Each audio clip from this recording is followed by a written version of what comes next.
Hello, hello, hello, hello. How y'all doing? How you doing? How you doing? How you doing? Okay, let me stop. Hey everybody, welcome to the Kris Avalon Show.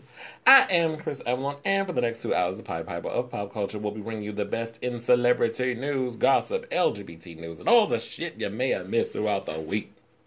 Which I'm sure was a lot, or maybe it's not a lot, because I just had to say, I got to take a breath, an exhale, or something, because it's just the overwhelmation of, oh, music's kind of loud. Can y'all turn that down? I can't hear myself think. Thank you. Yeah, hey, happy birthday, brother, man. Oh, so, with all the stuff that's going on, I got so much shit to get to. We're going to get immediately into it because I'm not going to waste no time. I just got a lot. Look, even for the first topic that we're doing, because we're going to talk about Koonye West. I brought out the teacup. Sinking to the floor, bitches. Brought out the teacup. The teacup. Because we're about to talk about Koonye. Koonye. We're talking about a Koonye. A Koonye. Talk about a Koonye. It sound like that could be some African person child named Koonye. But no, we call him Koonye West. So that's what we're doing. But anyway, so, I'm sure you probably heard, this fool started getting people pissed off and those other stuff because of what had happened when he went on social media and was basically giving a lot of praise to someone by the name of Candace Owen. I didn't know who this bitch was, nor did I care. But from what I was hearing is that she's like some black conservative pundit and was calling people who are of the Black Lives Matter movement whiners and a whole bunch of other stuff. So she pretty much sounded like all these other, yeah, exactly. Moti, sinking to the floor, Kanye, Koonye, sinking to the floor. Anyway. Okay, anyway, so let me get to it. So basically he went on and made some comments of saying like he agreed with her and he's going to talk about free thought and all this other crap and this, that, and the third. And I really did not pay attention to it because this pretty much to me sounded like Kanye being Kanye and saying the usual dumb shit he always fucking says. And I was just like, whatever. Until I happened to be on YouTube because I'm always on YouTube watching videos and seeing what's going on throughout the week because I don't be having time to read blogs and all that other stuff. And I happened to come across a video that Ebro, because that's where all of this stemmed from. Ebro from Hot 97, and he does a show on Beats One. He did an interview where basically he was talking about the whole situation and said that he had saw something that Kanye had posted up online, and he commented on it in so many words of saying that now I see, and I'm paraphrasing because we're not going to play all these clips, especially when I got people on Facebook Live watching, so I'm trying to like give the whole scenario. He basically said to another, now I see why Jay-Z and Beyonce don't come over and have play dates with, his three. And one of Kanye's friends, keep forgetting, Koonye, because that's what we're going to call him. He's not Kanye anymore. So one of Koonye's friends hit him up on social media, and they started going back and forth because then Ebro called him, and they were going back and forth and said, that's my friend, this, that, and the other. But it's like, okay, I get that's your friend and all, but at what point as a friend do you actually go and call your friends out when they're wrong? So when you have someone who is supposed to be black, who said George Bush doesn't care about black people years ago when George Bush was president, but then you're on the internet wearing a Make America Great hat, and you're saying all this stuff. So it's just like, my thought on this whole thing is I've always felt that Kanye, when Dondo died, Kanye's spirit jumped in that coffin with her. And when they lowered her ass in that casket, or she was, I was going to say castrated, but if his mother was cremated or whatever the case was, maybe what had happened was, I don't know. If she was cremated, I don't know if she got like a whole tombstone and shit. I don't pay attention to Koonye and his family like that. I don't know if what had happened, but I feel like a part of him died with her, and he has not recovered since. So was there a mental illness situation or whatever was going on?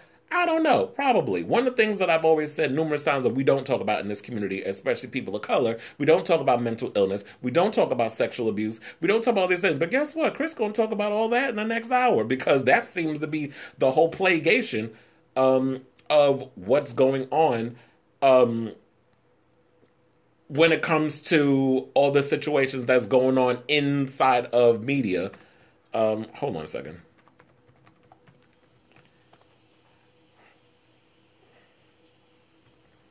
Okay.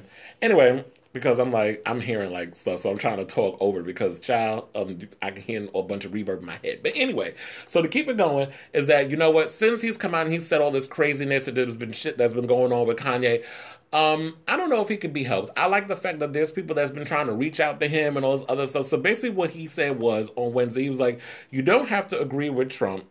But the mob can't make me not love him. This is what he said on Wednesday. We are both dragon energy. He is my brother. I love everyone. I don't agree with everything anyone does. That's what makes it us individuals, and we have the right to independent thought. That is true. We do have a right to independent thought. And then when he said that whole dragon energy, why did that remind me of when Charlie Sheen was talking about tiger's blood and all that other shit? And we all knew what that meant when he had the tiger's blood. Can you say H to the I to the V? So it kind of makes you wonder, when it comes to Kanye, like what's going on up in here? Because I remember one point he basically, wasn't he in a mental hospital? He was getting some kind of mental health or whatever was going on. Oh, I also wanted to shout out my little harness shirt because, you know, I'm wearing that because it's Claw weekend and a lot of my friends are out there, you know, that are part of the leather community that are into their little moment. So of course I had to wear my harness shirt for that. If you know what I'm saying, and I think you do. But anyway, since like his comments and everything that's coming up that he's aligned himself with the orange bastard over in the White House, we had a laundry list of celebrities who have since denounced him. Well, first of all, they said over 10 million people immediately removed themselves from following him on Twitter. I even had at one point go over to Twitter to see if I was following him because I didn't know. Like a lot of times, I'm not really on Twitter a lot. I'll usually tweet if it has something to do with RuPaul's Drag Race or something or another like that. Or, you know, if there's a TV show or a movie or whatever I'm watching and I'll tweet something out.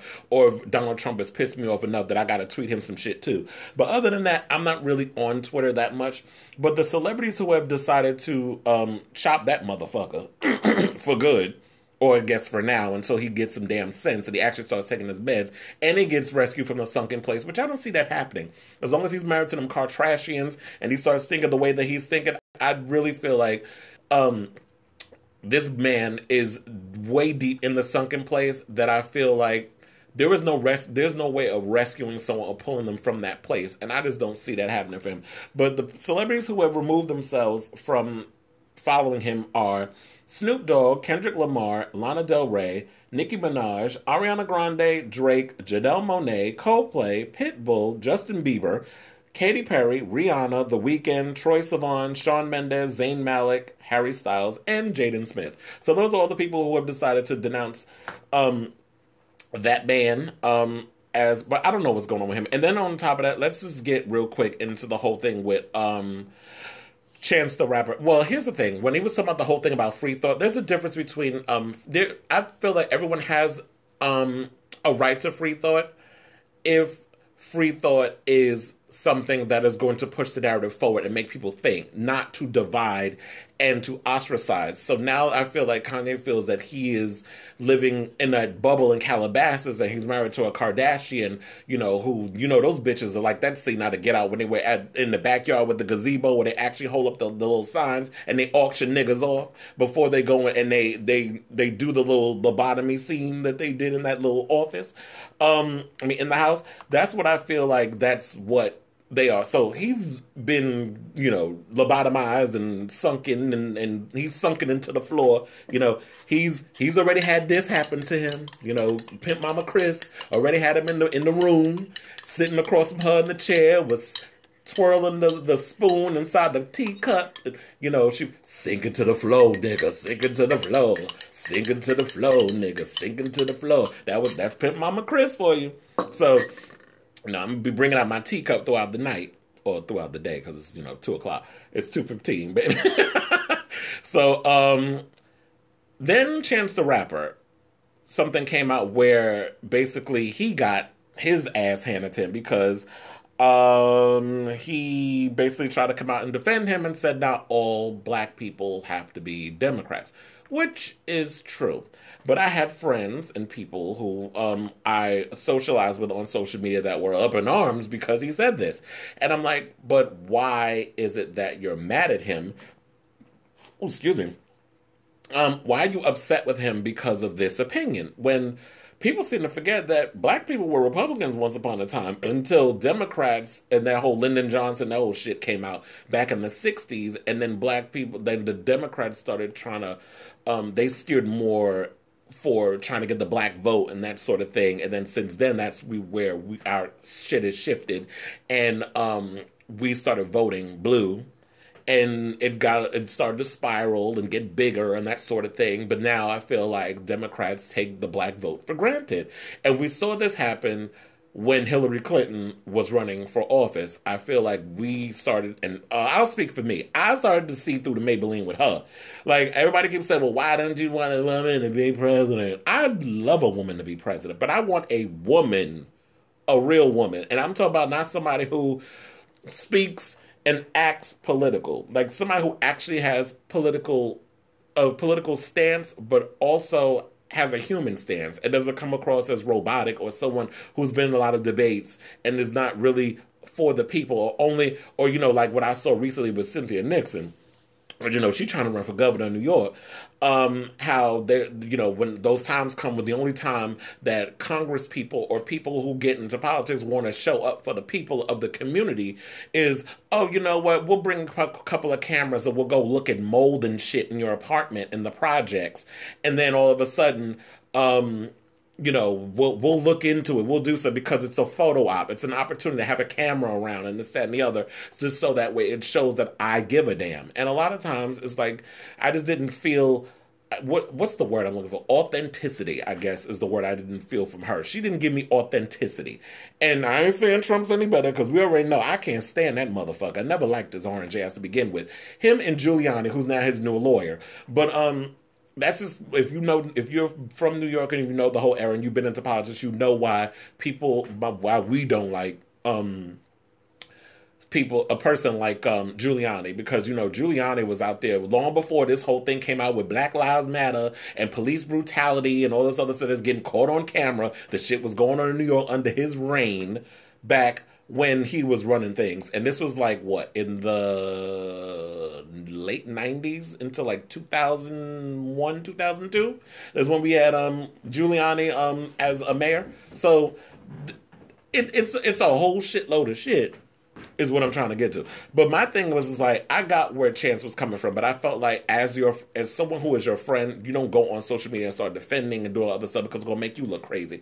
And I wonder why he started to take everything back and change up his rule. Is it because that Koonye has talked about that he's launching some Donda Social to address social issues in Chicago. And so they're saying like he and Common and Vic Mensa are involved. So that may have changed his tune on the whole situation on why he's doing this. And then also they would say that because, Trump had, I guess, congratulated or thanked Chance for what he said, that you had people on Fox News all of a sudden paying attention to Chance the Rapper because of this thing that he said. But what had happened was they misconstrued what he said. See, it's like people look at one word or two words and they start jarbling stuff around and they pick things and they go a long way. It's kind of like, Fox News reminds me of those people who read headlines on Facebook but don't read the actual article. That's kind of what they give me when it comes to like political stuff and things of that nature. So that was what I got from them, because Chance the Rapper did not say he supports in any way, shape, or form anything that Trump stands for. He was saying basically that you don't have to be all black people don't have to be registered Democrats. You can be independent. You can go green. Like there's green parties, there's the independent party, there's so many different things. And I always said this for years. Why do we only have a two-party situation? Why does it only have to be a Republican side and a Democrat side? Why can't, if both sides ain't doing what they're supposed to be doing, another party comes in and decides to come up with something, a different conclusion, a different type of situation to steer the narrative forward? But I also noticed is that when a new party tries to come in, that's the one time the red and the blue side likes to come together and take out the other side. Because the bottom line I feel is like I think they like shit the way it is, but they give you just a little bit of crumbs because they know you need it. It's kind of like a dopamine drip. It's like they'll give you just a little bit enough. Just be like, you know what? It's good enough for me for now. Even though the party is not perfect, but it gives me just enough to keep me coming back for more, even though the party's not, either side not doing what they're supposed to be doing. So that's kind of like the situation I get from both sides. And until, well, he's a baby. He's always going to go to damn sleep. But anyway, shout out to Miss Nadine. But anyway, I just want to move off from Koonye. My thing is, can he be rescued from the sunken place? Do y'all think he can be rescued from the sunken place? I just feel at this point, we need to just move on from this man and not take what he says seriously.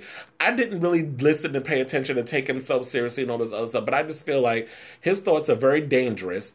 There are a lot of people who look up to him. This is something that John Legend pointed out to him also. Like, his friends have tried to talk to him and get to him and say things to him. But Kanye is so far gone. He's sitting there talking about, like, he's the Walt Disney of the world and all this. Like, when you start saying shit like that, that's why I tune him out. Because when you start referring to yourself to Andy Warhol and Walt Disney and Da Vinci and, like, all these actual people with a fucking talent, well, don't I'm not going to go there. First of all, I do feel like Kanye...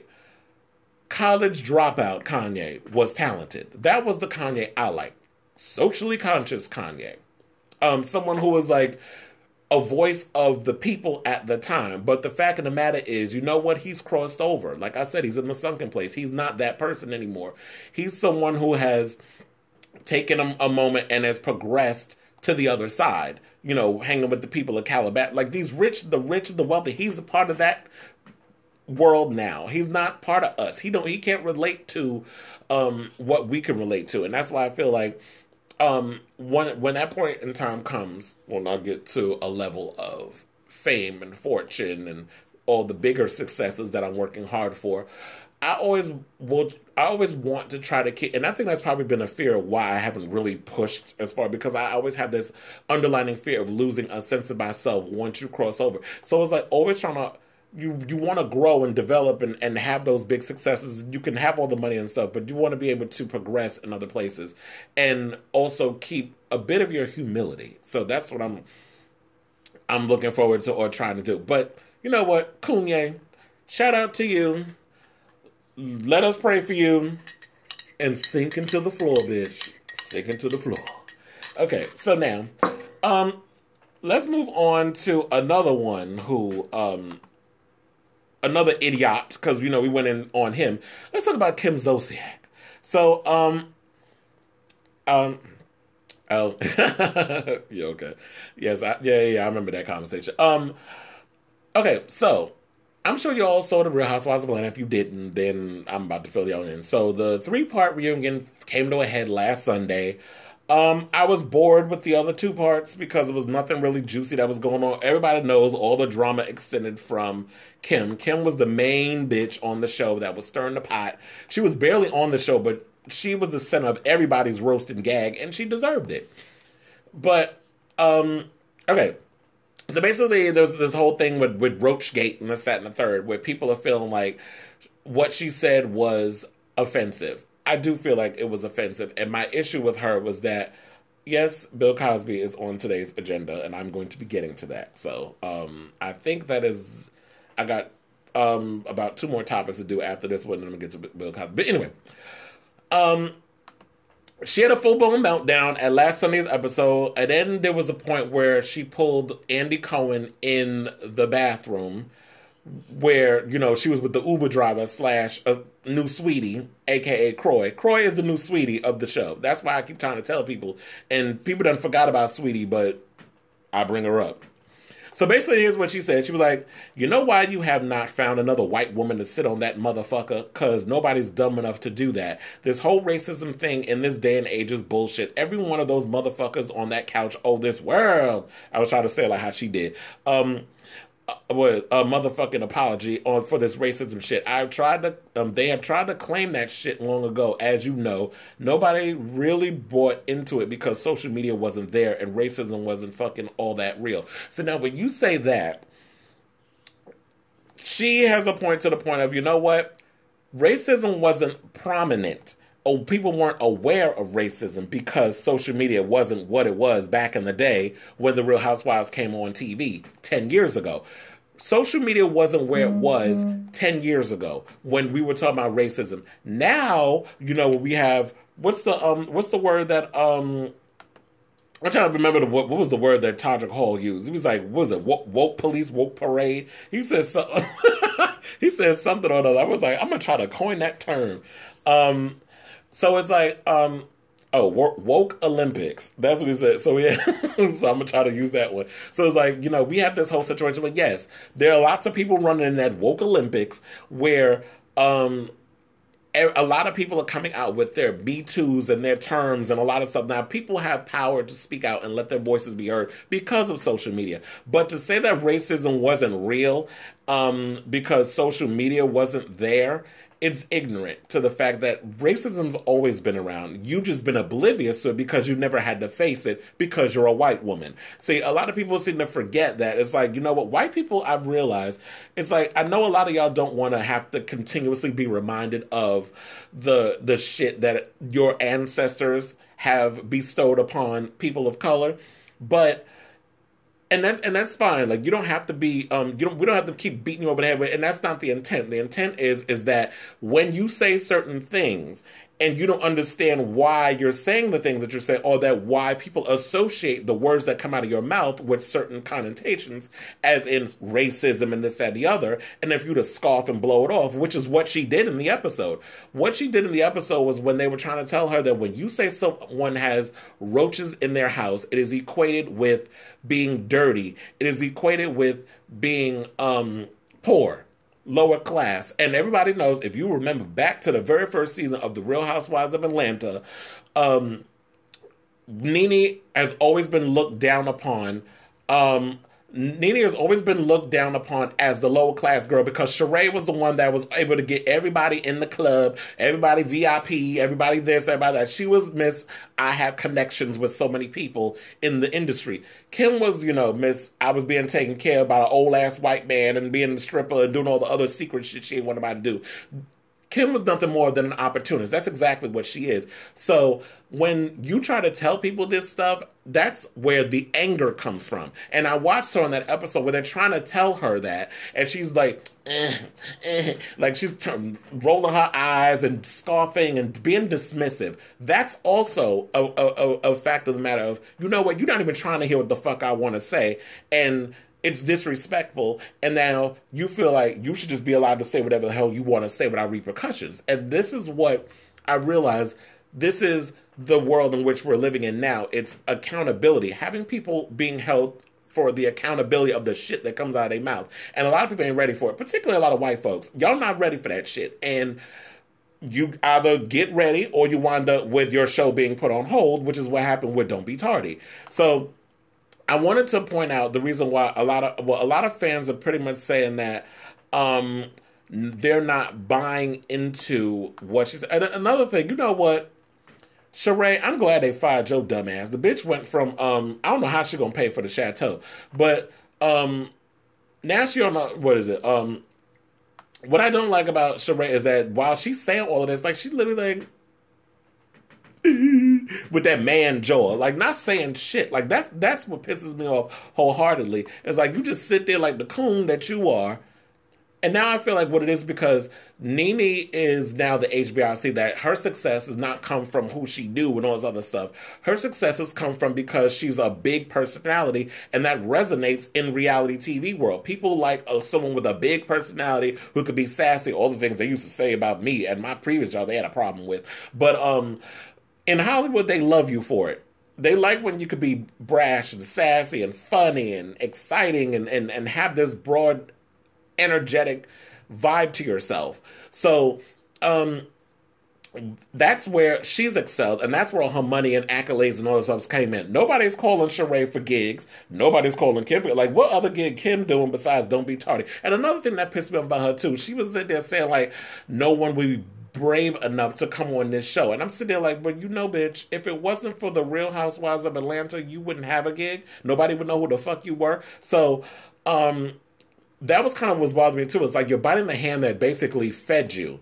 Because if it wasn't for the Real Housewives of Atlanta, you wouldn't have Don't Be Tardy. You wouldn't have what it is that you have now. So you need to thank those black women that you're sitting next to on their show for what you have. But when you have these people out here who feel like they've hit a certain plateau where it's like, oh, I have my own show and I'm doing this and I'm doing that. But bitch, your husband is a football player who's unemployed.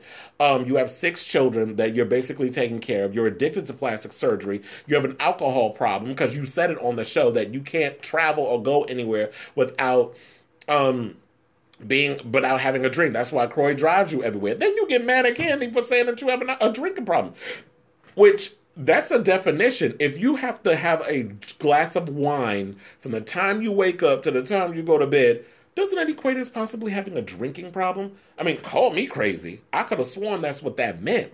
Usually, nobody said that we had to give a full definition to it because everybody knows the first step to addiction is admitting that you have one. That's the first thing that they teach you in AA, NA, ASPCA, whatever you want to call it. So, maybe she doesn't feel like she has a problem. I was like, yeah, could you imagine? Oh, yeah, she probably does. But first of all, that's ghetto. And another thing, Kyle Richards, wait, hold on, because we'll get to that in a minute, because you just reminded me of something, because now I got to attach that with, we used about the red solo cup of wine to the Real Housewives of Beverly Hills. I'm going to get to that in a minute. But this is what Kim said 4 days later, mind you, after we heard that they pulled the plug on Don't Be Tardy. She's saying she did it because she wanted to get her lawyers on everything that's going on with the show, but that's bullshit. First of all, we all know that. Kim, if you try to say anything about this whole situation, your lawyers are going to look at it like, bitch, you were wrong in the situation of what you said, so therefore, we can't help you with this. Like, you're fucked, pretty much. So what she said was, during the last RHOA reunion episode, I made a comment that confused and offended people. I sincerely apologize, edited out of context. I understand why my remark angered people. Racism is a sad reality in the United States. It has been prevalent throughout our country. Girl, bye. First of all, I can't even read that shit no more because it just feels like, and then she's like, false accusations are made. They are amplified by online platforms regardless of their merit. We saw what had happened. Like, she apologized, but then she made excuses for the things that was said about her on the show. So it's just like, Kim, you didn't learn your lesson. You're not willing to open up and learn those other shit. And so, fuck you. First of all, when was the last time I actually watched Don't Be Tardy? I think I watched Don't Be Tardy the first season because I was curious. I was like, oh, I liked Kim back in the day. But then I started to see her for her true colors. Once she got with Crow, I noticed like her attitude and her she started to change as a person. So I'm not feeling her. But anyway, Kyle Richards had the nerve to go and say that Kim is not racist and that she's welcome on the Real Housewives of Beverly Hills. First of all, I don't think you own the Real Housewives of Beverly Hills. So I really don't feel like you have the say on whether or not Kim can go over to the Real Housewives of Beverly Hills and hang out with you ladies. She said if Kim ever found herself in the 90210, she'd be welcomed with open arms by the RHOBH cast now that she's been kicked off the show. Kyle was basically saying that the reunion show was brutal for Kim and hard to watch, and although Kyle's not taking sides, it's evident she believes Kim's being genuine when she said she's open to all people. Girl, have a seat. First of all, you're related to Paris Hilton, and we know Paris Hilton and the shit she used to say and do back in the day, especially when it came to black people. So if you're going to sit here and defend her after all this shit, like, you're going to defend Kim after the reputation of your family and how it comes to black folk, don't do it. Because, yes, y'all may not know this, or maybe because you don't watch The Real Housewives of Beverly Hills, but Kyle Richards is related to Paris Hilton, and that's her aunt. Kim Richards, they're all related to Kathy, and all of them are sisters, and Kathy went and married one of the Hiltons, and she was a part of that whole family. So yes, Paris is her niece and that sort of thing. So when you started to defend this chick, and another thing, first of all, Kim wouldn't survive 5 minutes in Beverly Hills. Number one, the type of money that it takes to live in Beverly Hills is way different. The type of rich of Beverly Hills is way different than the rich of Atlanta. You can get you a big ass house for less than, $100,000 in Atlanta. If you want to get a huge house of one of those Atlanta sizes in Beverly Hills, it probably cost you in the millions, and Kim ain't got that kind of money. Like, she tried to say on that show where she made $15 million from whatever the fuck it was that she came out with Alana. She came out with Alana something. I don't follow her like that. But I've always felt like Kim is nothing more than an opportunist, and it is what it is. Like, the whole thing with her and Tracy Young. I never believed that relationship with them. I felt like, well, I believe that it happened. I don't believe Kim's genuineness about that relationship. I believe the bitch ate the pussy for a come up. And then people go like, who was you? If it wasn't for me, you would, like, girl. She tried to, okay, it was skincare. But when you're sitting there talking about, wait, Kim Zolciak has a skincare. Have you seen her skin? That bitch skin looked like like the crocodile skin, like look real leathery. It's like, no, who would want to wear anything from her? Or it kind of reminds me of, I wonder if it works like that skin cream that Sharon Stone's character used in Catwoman. You know, when you're smacking the face and the face don't crack? So I wonder if it's kind of like, it's hard like that. Like literally putting cement on your face. Kind of like Kate Michelle's ass. But that's a whole nother, that's a whole nother story. But anyway, let's move on from that because I realized I spent way too much time on Kim goddamn Zolciak. Okay, so let's talk about RuPaul's Drag Race because I got two things to talk about. I got, one about, we're going to talk about Tyra Sanchez, and then I got breaking news about another RuPaul's Drag Race contestant. So fans are apparently reporting Drag Race winner Tyra Sanchez to the FBI for making an alleged threat against DragCon. The season 2 winner posted a Facebook status that has triggered security camera concerns about the event in Los Angeles on the 12th through the 13th of May. She wrote, fair warning, do not attend RuPaul's DragCon on May 12, 2018. Don't say I didn't warn you. And now, for those of you who don't remember, this has stemmed from a situation that happened last September where, what was it? Oh, Tyra had gotten into it with Fifi O'Hara because Fifi, wound up saying Raven was robbed of the season 2 title. I guess she basically harassed her with that and that sort of thing. So basically what she replied was, when you see Miss Fifi and Miss motherfucking Tati's ass stretched out on the motherfucking ground, you will know it's me. Yeah, I may not have physically did it, but it will be my doing. Remember that shit, bitch. And then Fifi responded, tweeting at DragCon, there should be no booth for anyone who threatens hate and violence. Since then, Tyra has been accusing DragCon of being racist and saying that, well, black girls say things, y'all want to come at them. And this is not a time and a place for you to pick and choose a whole racism, to play the race card when you're being stupid in a lot of the things that you're saying, when you're coming across as, yes, we get the whole angry black queen situation, and I do agree with that.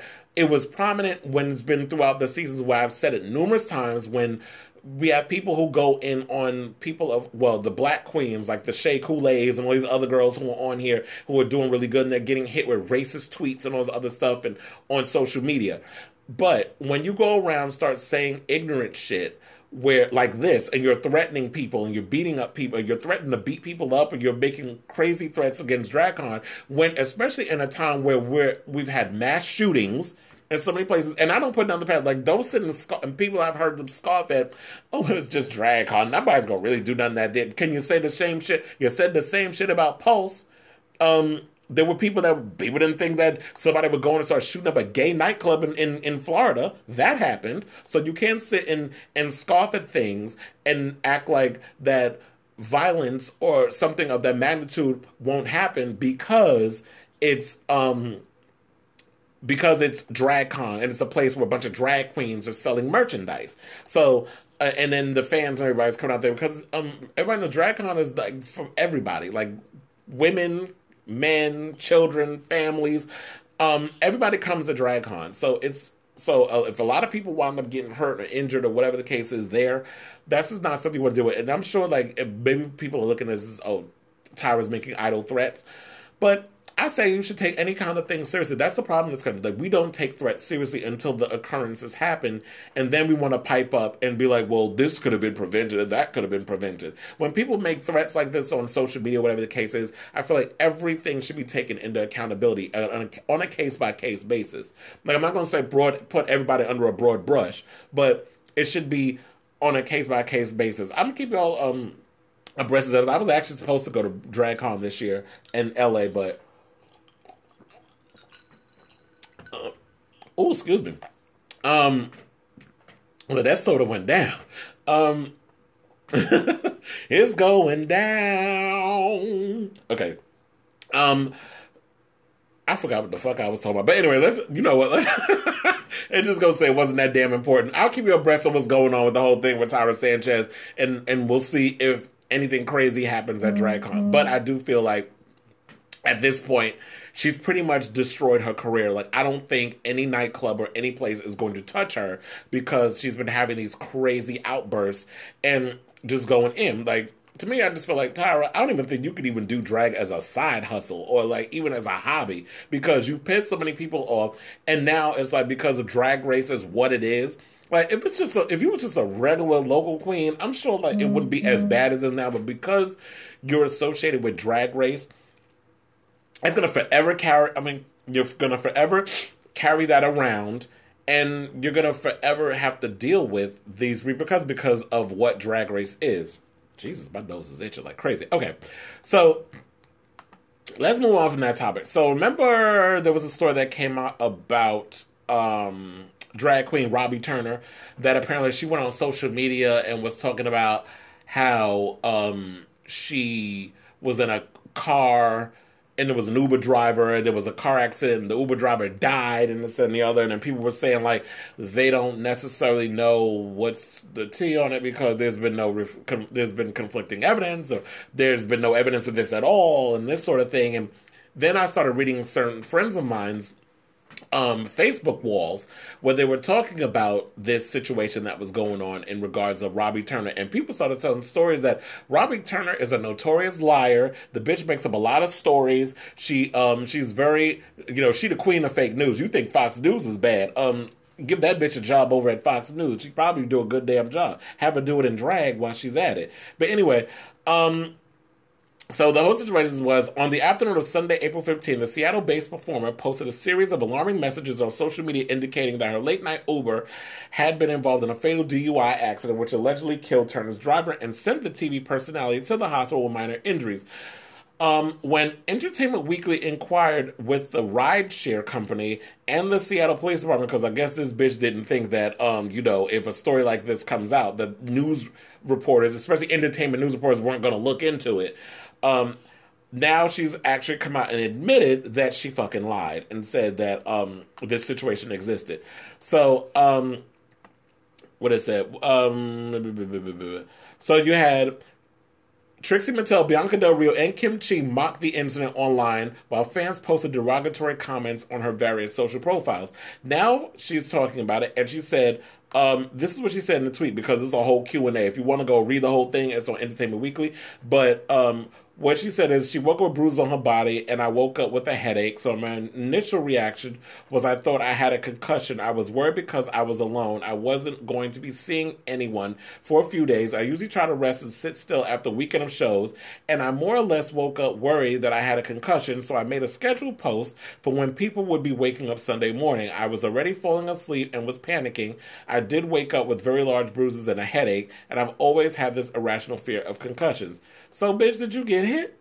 So they was basically saying, where did she get the idea that you've been in a car accident? And she was like, after days of poking around and sleuthing to figure out everything I had gone through, days later, I saw footage of me coming home, getting out of a car, and getting into my apartment.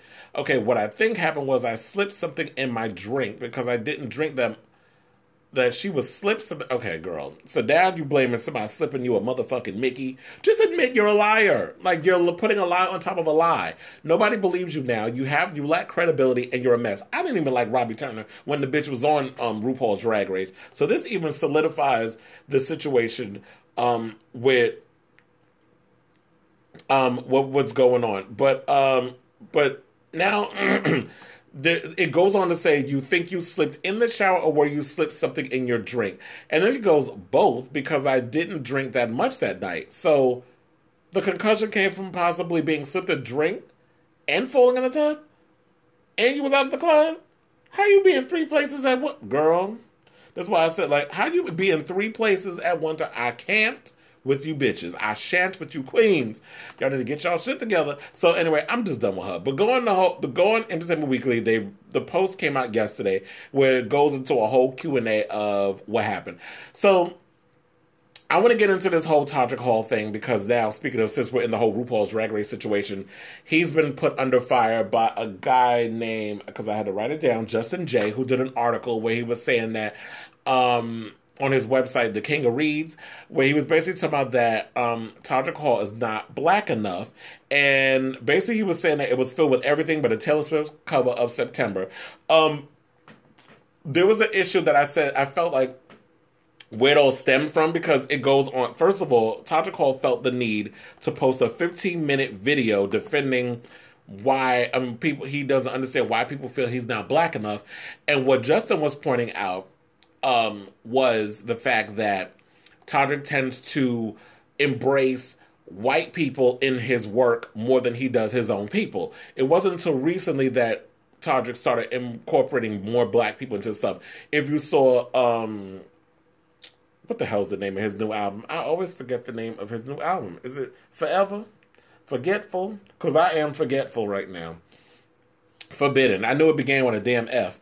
You had Forbidden that came out this year, and then you had things that he talked about on his last album, which was Straight Outta Oz. Y'all seem to forget the song that he did with about police brutality. He had a song that he did with Bob the Drag Queen. So he incorporated a lot of it, and this is like he was able to do this because he had girls in RuPaul's Drag Race that he got to incorporate into the show. But he started taking more worldly issues and things that was affecting our community into his music more. And I'll be the first to admit this.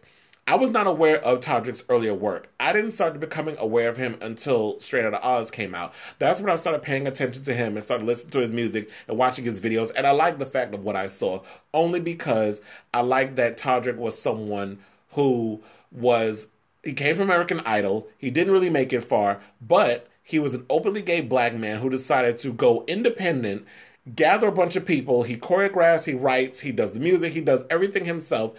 And he's incorporated this thing. He's kind of like the Tyler Perry of music, only he's out of the closet. So when it comes to that sort of thing, that's kind of why I like that. That's what I like about Todrick Hall. So there were points that I agreed with Justin in regards of his issues with Todrick. On this point, when he posted that Thug video. The Thug video, I liked the fact that we were embracing black men and they were looking real juicy and sexy in that video. We had all these good-looking black men.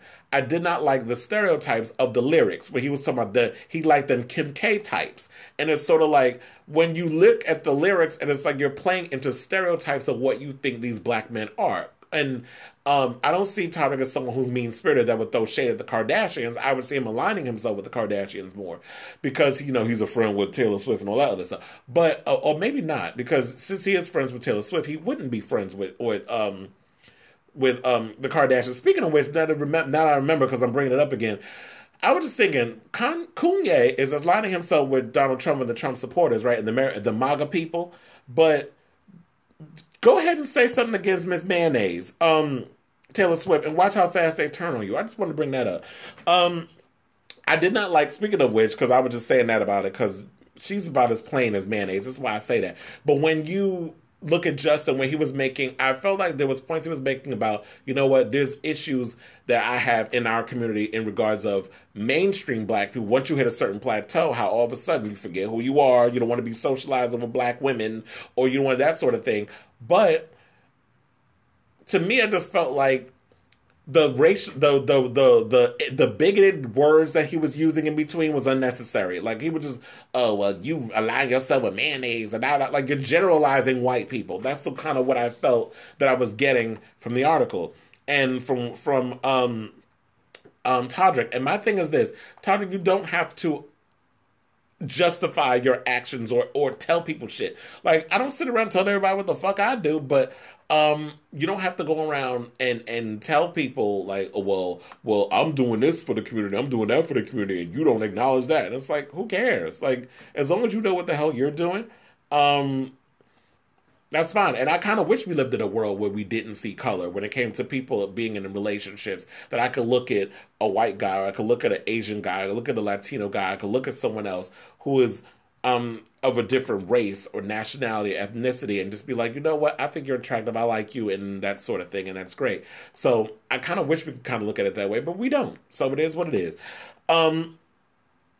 So good luck to you, Tyler. Keep doing what you're doing. But the thing was, I guess what his issue was is that earlier shit that he did, where he did a video called Snow White and the Seven Thugs, where he had Ashy, Nappy, Tootie, Fruity, Busty, Crusty, and Dopey. So those were the people he had in there. And I guess he felt like with those videos, he was generalizing stereotypes. And then the video with the Hungry Games, where he basically had black people eating watermelon and fried chicken, basically had them eating KFC. When everybody knows we eat fucking Popeyes, I haven't eaten KFC in years, so I wouldn't know. But I said, let's say, you know what? It's a learning process, a growing process. And if I was Todrick, I wouldn't take those videos down either. I wasn't even aware of those videos until it was brought up in the interview. But I mean, in the article. But I don't like when I became aware of it, I was like, you know what? I wouldn't remove those videos either because, first of all, I get what it is, but it's like when you know better, you do better. So that's old work. That's something I did like 8 years ago. So it needs to stay there. Also, I wasn't in the video by myself. There's other people that I have in the video that put their hard work and soul and blood and sweat and tears into this. So I'm not going to remove something because you want me to remove it. That's not how it works. So my thing is, Justin, if you're so worried about what Tyler's doing, how about you go off and do what you need to do to make the world better, push the needle and the narrative forward, and make things better than what it is instead of bitching and moaning and complaining. Because it's easy to sit on your ass, like a lot of people I know, where they sit and bitch and moan about, oh, this ain't right, and they keep oppressing us. Bitch, we're not oppressed. We have the power to band together and do the things that we need to do. We just need to get right and have them done. I mean, we start out moving the narrative and being powerful, but we need to incorporate not only just a bunch of black people, but we didn't get our white allies in there either. I mean, also, because if we don't band together, like we can talk until we're blue in the face, but then if we don't get our white allies to speak up like they did when we had the situation at Starbucks, no one's going to listen.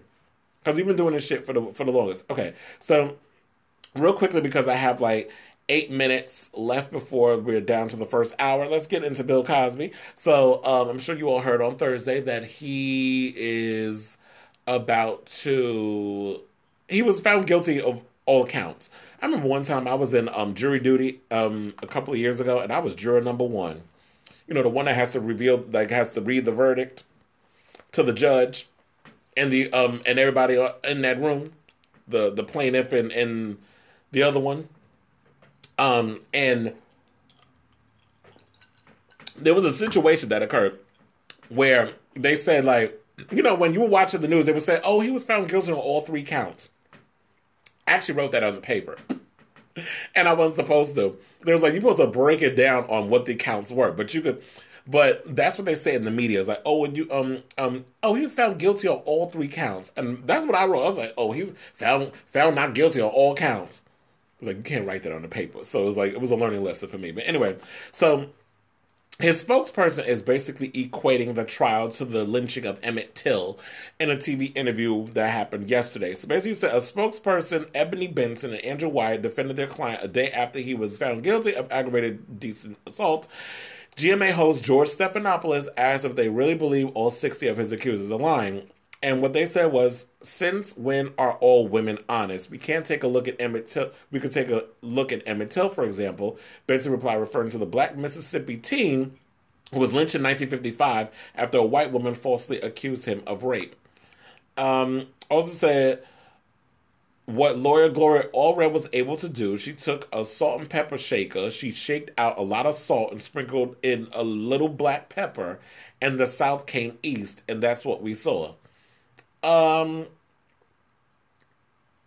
don't know if I agree with that. And there was just something that I was just really thinking about that kind of that I realized bothered me. And I feel like I got to talk about it more after the break because I'm not going to be able to get into this situation. Because I have to talk about the Khalees situation where she went on Hollywood Unlocked and was talking about Nas and that sort of thing. The thing with Bill Cosby, I feel like, yeah, it's been 30 years. This situation happened 30 years ago. But who cares how long ago it occurred? The fact of the matter is justice is being served to these people. All those women who accused him, I don't think they're Did their situation come into consideration, or was it just this one woman who went on trial and testified against him? And also, I'm trying to remember, didn't what the hell's her name? The model, Janice Dickinson, didn't she kind of say something or another, or have to testify? So, my thing is, he's in the courtroom cussing and acting smug and smiling like, oh yeah, I got this in the back. Like, he's like you trying to pull a OJ, like you was about to get away with some shit. And now they put his ass in prison. But my thing is this. The way I look at it is now I feel like because of the Me Too Time's Up movement, and who was the comedian that was the one that brought up, because people forget, this was a black male comedian that brought this shit up to begin with, that made people look into it. Ain't got shit to do with these women. The comic and people talking about it on social media, and these made them bring up this shit in the era of Me Too and that sort of situation. I don't remember who the comedian was. I totally forgot who it was. But there was a comment that came out and basically said and brought up the whole rape allegations. And then it was a clip that I had saw online where it was like they were showing that the episode of the Cosby Show where where Cliff, because that's what his name was on the show, Cliff made the little secret barbecue sauce that would make everybody start acting crazy in a sexual manner. So we had that situation where that occurred, and then there was this craziness that that happened with that. So the people was trying to say, oh, maybe he slipped a Mickey. Oh yeah, it was Hannibal Buress. That's what it was. Thank you. But anyway, so you had Hannibal Buress and all this other stuff that was coming out saying this sort of thing, and then brought it up in his stand-up, and that's what made people bring it up and that sort of thing.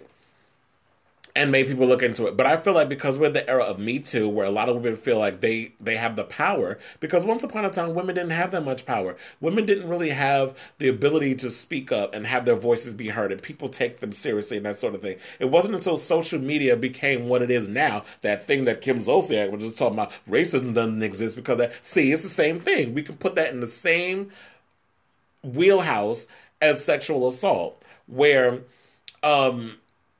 because sexual assault wasn't what it was 10 years ago, 5 years ago, that sort of thing, people weren't aware of it. People didn't speak up about it. It wasn't real. You know, they could say the same shit about sexual assault. Same thing Kim said about racism. So, my thing is that I feel that Bill Cosby got what came to him? Yes. I'll say this. I grew up on Bill Cosby. I grew up on the Cosby Show. That was my era. When I was a kid and that show was on Family Entertainment, that's what we watched. A Different World made kids want to go to college. If you look at Blackish and Grownish, those shows pretty much are heavily influenced by the Cosby Show and A Different World. But the fact of the matter is, when you have to be able to separate the celebrity from the real person.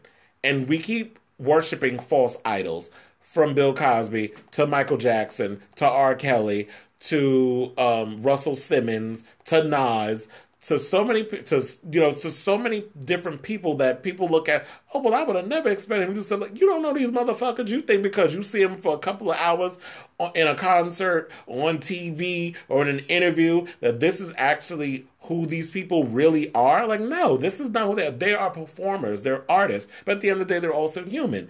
And you know what? Yes, he's 80. It doesn't matter. There's a lot of people who are of a certain age that are finally getting shit came in. What about the one that was the serial killer, whatever the case was, or somebody that they couldn't catch, and 40 years later they found his ass, and now they got him. So, or the guy who, what was it, Robert Durst, who basically admitted that he murdered someone in a fucking documentary, and they got his ass. So it doesn't matter how the situation happens. He got. And do I think Bill Cosby got what he deserved?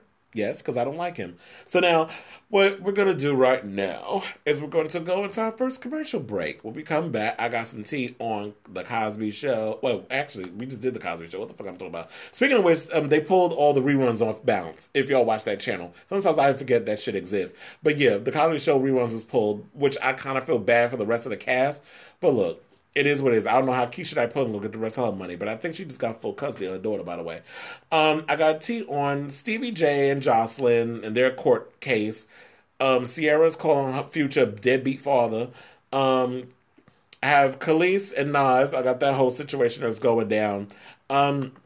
I have a whole lot of tea that's going on. R. Kelly, I got some news on him because I forgot that I was supposed to bring him up. Meek Mill, Cardi B, Avicii, George Michael's former lover, talking about he's about to start selling stories to the press, and he started and then some good news for transgender inmates. I have that in the 15 hottest queer singles of 2018.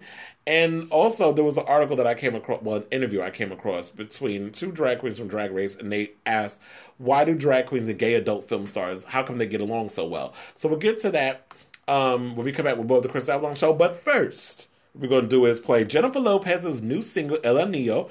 And when we come back for the commercial break, I got a new song from Janelle Monáe. So those of you watching, I'm going to cut off right now because, music, commercial break, all that shit cannot be played on Facebook because they will chop this shit. And I love you all. I'll be coming back right after, like the next 5 minutes. I will be back on Facebook Live to do the second half. So don't go away. We'll be right back with more of the Kris Avalon Show.